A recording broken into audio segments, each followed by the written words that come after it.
Okay, in this video we are jumping into what looks like is named Unit 5 at the top of your notes.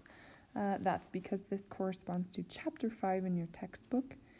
So today we're going to talk about Lesson 1, just the very basic introduction to our probability section, where we're going to talk about, first of all, just the set notation and Venn diagrams, and then we'll move into other sections which will actually calculate probability. So I'm going to break this into two videos. You'll notice I'm going to go through this note page in your notes, and I'm going to go through the back page as well. Once I go through that, I will end this video, and then I'm going to add in a few additional examples. So you don't actually have this note page. I will upload it into Canvas if you would like to print it.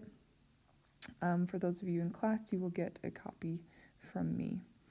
So let's start with just talking specifically about our goal for today. Again, your goal is that we'll be able to use correct set notation.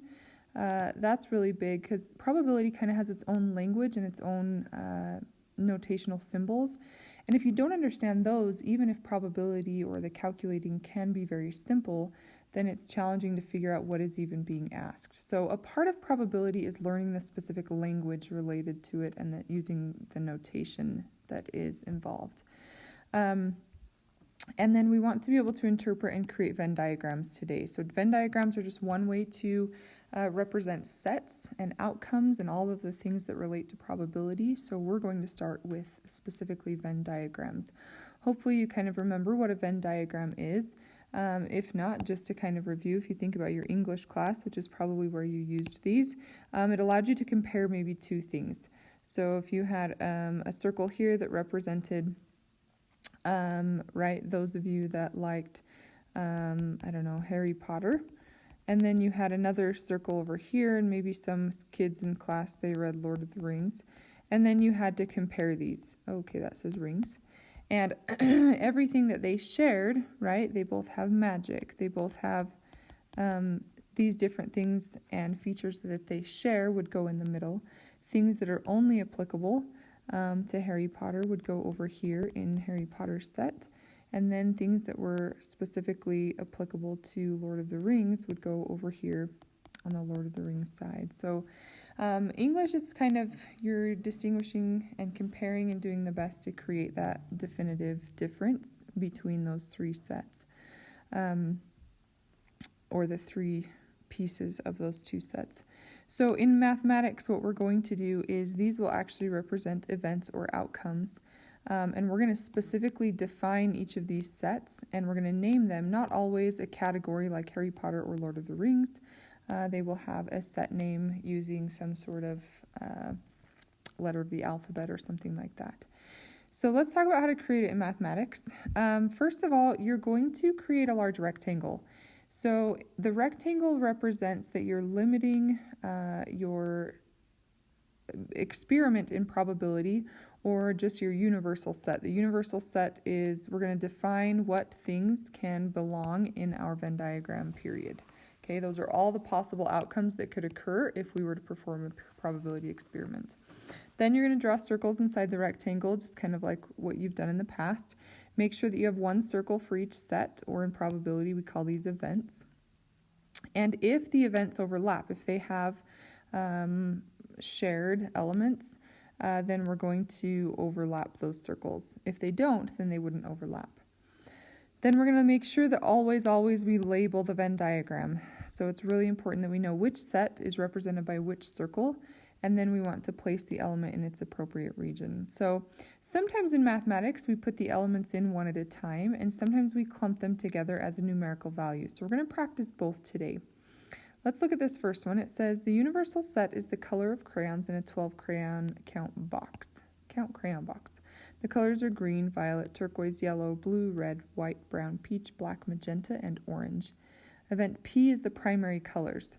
So when we define an event, again, this is one of the sets. So P is going to be the primary colors, and one of the ways that we write that is P is equal to, and then we write these braces. These braces mean it's a set of elements. And this is going to be, the primary colors. So sometimes we define it in words, and we put these braces around it to show it's the set of primary colors. Or if you wanted to actually list the elements, The primary colors are red, yellow, and blue. Okay. Then it says event A is the colors in the American flag. So if I have another event A, and this one is colors of the American flag, I'm going to squish this just a little bit so I can have room for my diagram. We could list those out as well, and we could say, well, those are red, white, and blue. So there's the two sets, and then again, it gave us a universal set there at the beginning.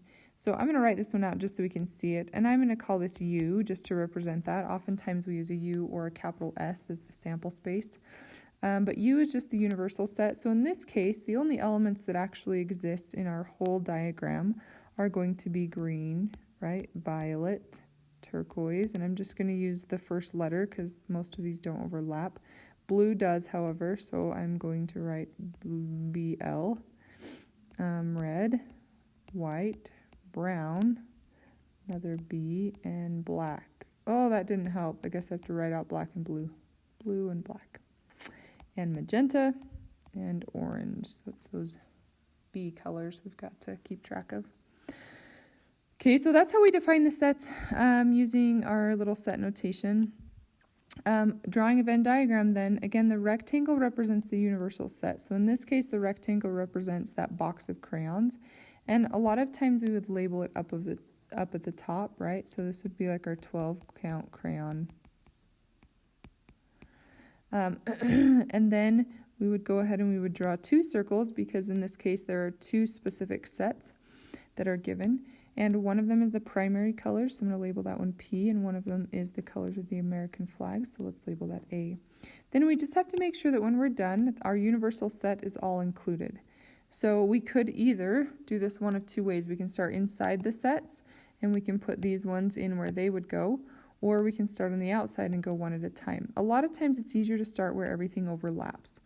So let's say we start on the inside and we say, well, what does the primary colors and the American flag colors have in common? If we look over here, red and blue, red and blue. So red and blue, I better write blue, those ones are shared by both of those. Then if we look at the primary color set, it looks like it has the element Y. So we're going to put Y over here because it belongs in the primary colors. And A includes this W right here, right? The American flag has white on it. So if you look at this, again, these are the colors that they share. This represents all of the primary colors. This represents all of the American flag colors. And then we need to make sure that all the other elements do make it into our set because they're still in the box of crayons. So we need to put green in here somewhere. We need to put violet and turquoise and yellow. We already put blue. We already put red. We already put white. We need brown in here. We need black. Oh, I skipped purple. And magenta and orange. So when you're done, you just make sure that in your universal set, everything got put into our Venn diagram. Again, that one is listing specific elements. And the next one, this one also has specific elements listed, and we're going to use this one to talk a little bit about the notation. So first of all, what is a set? So when we talk about a set, I just want to give it a specific definition. This is a well-defined collection of objects. It's important that it's well-defined and named so that we know specifically what we're talking about there. And for set notation, we use those braces once again. So they're not brackets, and it doesn't matter what order we put them in here. It's just a list of elements. It's just a combination of objects or collection of objects. And we call each one of these inside of here an element of the set. So I'm going to put a little example over here just using the Venn diagram above. If I were to say set B and I wanted to define set B, again I would use the braces and I would list all elements that come from set B. Now sometimes it's easier for our brains to put them in numerical order, but it doesn't really matter. So notice that 4 is inside set B, so I'm looking at this circle, right? Now it doesn't say only B, it just says set B. And sets are represented with circles, so you have to include everything within that boundary. So 4 would be in there, 5, 6, 7, and 9. Okay.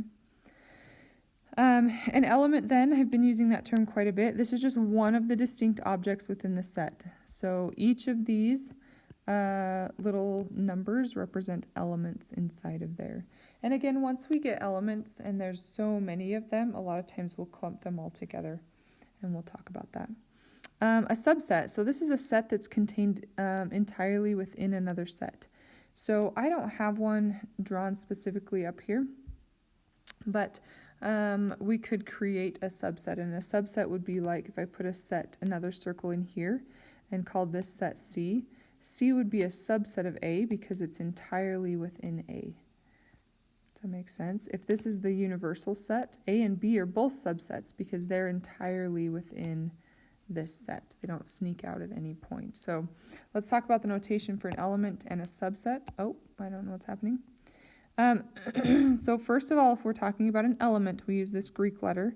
It looks kind of like an E, squished E, and its name is epsilon.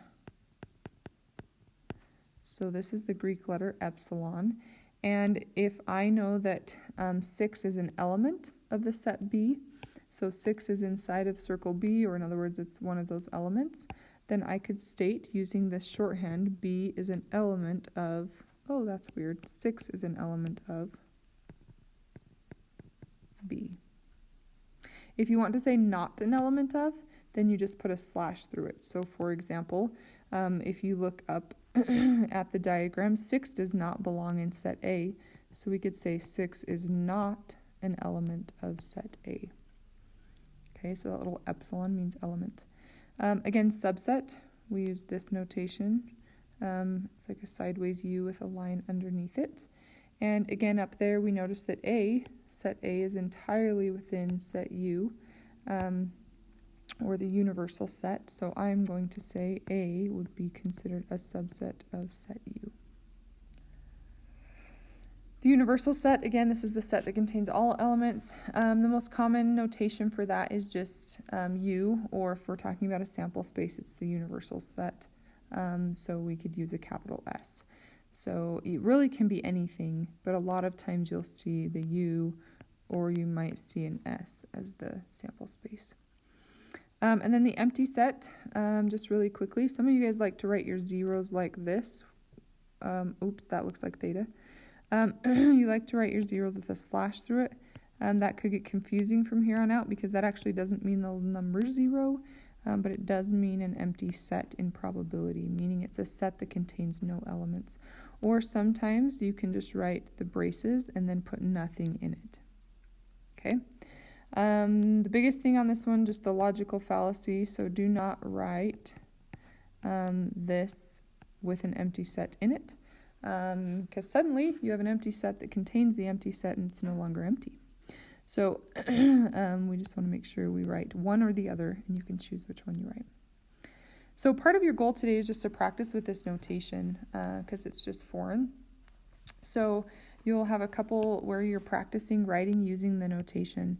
So this says 2 is an element of A. Okay, well 2 is an element of A. So 2, in shorthand, element is that epsilon, and set A. 2 is an element of A. The next one says C is the empty set. Okay, well C is empty. So I either use this, right, or those empty braces. B is a subset of the universal set. So subset, remember, was this, and then it's a subset of the universal set. Okay.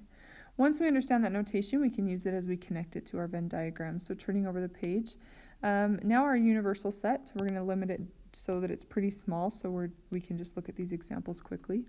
It's going to contain only the numbers 1, 2, 3, and 5, so it only has 4 elements. And A is going to be the set that contains numbers 1 and 2. Okay. And remember, again, it's just giving you a warning. Curly braces are what we use for sets, not parentheses or square brackets. Oops, square is spelled wrong. And then B is going to contain 2 and 3. And then D is going to have 1 in it. So if I was putting these numbers into a Venn diagram, and I'm going to draw a Venn diagram on each of these sections just so you can kind of see it. But essentially, they share the number 2, and then B has 3 in it, and A has 1 in it. And I'm going to draw D only on the last one. So essentially that's what we're looking at. And then 5 belongs in the universal set, but it's not in A or B, so it's on the outside. So I'm going to put a 1, 2, 3, and a 5. And if you need to pause the video and create your Venn diagrams, what we're going to do is we're going to shade to kind of show where these would be represented. All right, 1, 2, 3, and 5. So let's look at the notation.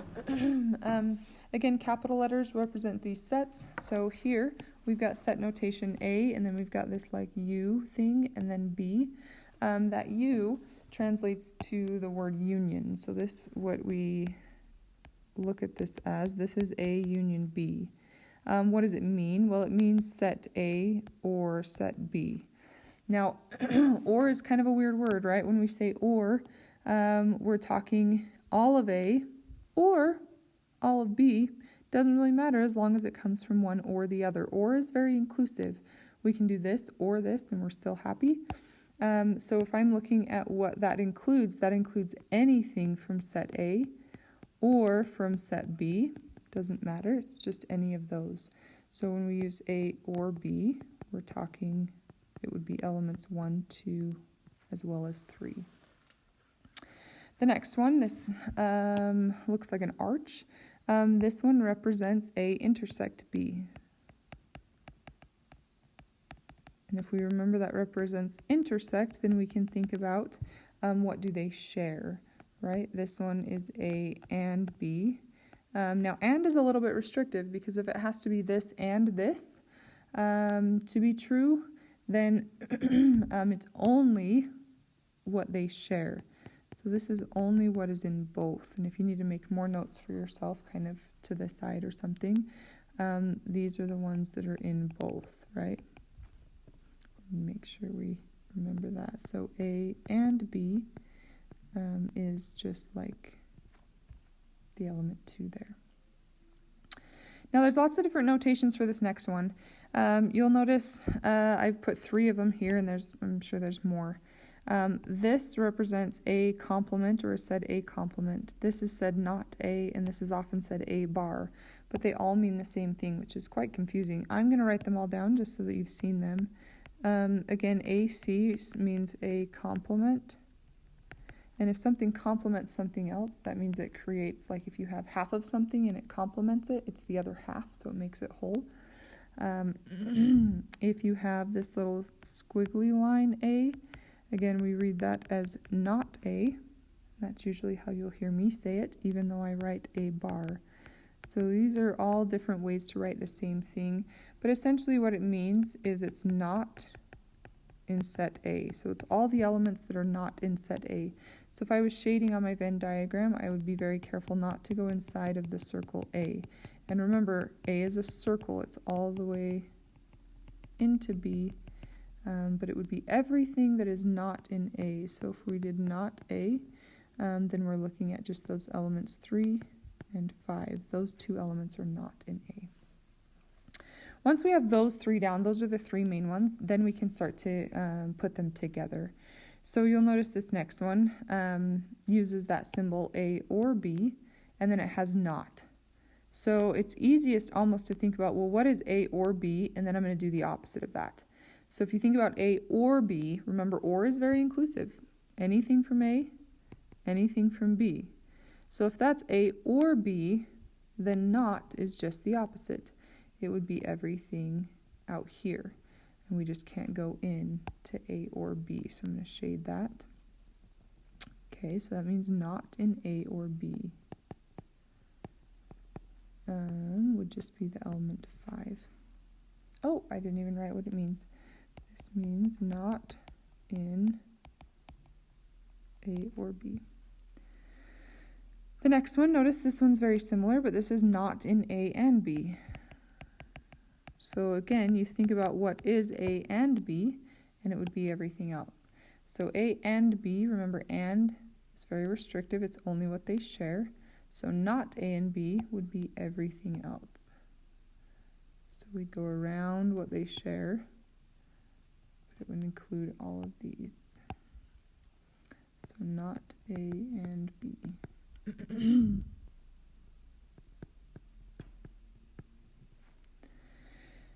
And then again, there's so many different ways you can write it. I just wanted to distinguish that this next one would be a little bit different. So this one says not A or B.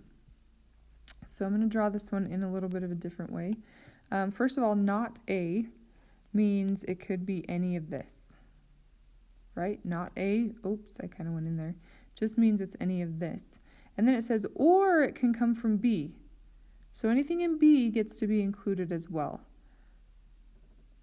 So the only thing that this one's leaving out would be that element 1 there.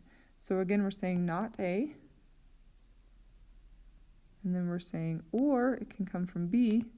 So that part's inside B. So in this case, not A or B would just be 2, 3, and 5. We're leaving out element 1. Okay, then this last one, again, this is subset. Oh, I guess I should write this up here. So not in A or in B. I apologize, I skipped that. Okay, this one right here is a subset. So again, this means D is a subset of A. So D is inside of A. And you can see it there in the diagram that I drew it inside of A, and it just means that this whole piece, right, set D is the element 1, and 1 is in A, so it's contained entirely in there. So let's practice with this just a little bit with the notation, putting it all together. This says, given this sample space, digits 0 through 9, with event M being 3, 4, 5, 6, 7, and event N 1 through 5. Draw a Venn diagram, first of all, to represent the sample space. So we're going to start by drawing a rectangle. Again, always start with your rectangle. And I know that when I'm done, this represents my sample space, or set S. And it needs to have all of these elements in it before I can say that I'm done. Event M is going to be this guy here. And event N is going to also be in there. And it looks like they overlap or share something, so I'm going to make sure they overlap. So let's look at what they share. Again, I like to start on the inside. It looks like they both have a 3. It looks like they both have a 4, and they both have a 5. So on the inside, I'm going to put 3, I'm going to put 4, and I'm going to put 5. Then notice M has 6 and 7. So 6 and 7 go on in the M. And N is 1 and 2. Now again, we've used 1, 2, 3, 4, 5, 6, and 7, but we haven't put in 0, 8, or 9, so they get to go on the outside. That would be the Venn diagram to represent the sample space S. If I'm listing all the outcomes now, remember that M and N, and means only what they share. So these ones share 3, they share 4, as well as 5. The next one says list the outcomes for M or N. So remember, or means it can come from either one, and it's great. And we can put them in numerical order or not. It doesn't matter as long as they're all listed. So that would be 1, 2, 3, 4, 5, 6, 7. That's all the elements from A or B. Lastly, we have one with a bar above it. So remember, that means not in M. So I'm going to list all the elements that are not inside that circle M. And remember, M is this big circle. So it's anything outside of that. So 1 and 2, they don't make the cut. 0, 8, and 9. Okay, so that's a basic introduction to some of the set notation. Again, in this second video, we will go ahead and do a few more examples. I just would encourage you to use the notation and make sure you're writing it over and over again. Write this part so that it becomes a little bit more second nature. Practice using those braces so that it's written correctly. That's the only way we really get better.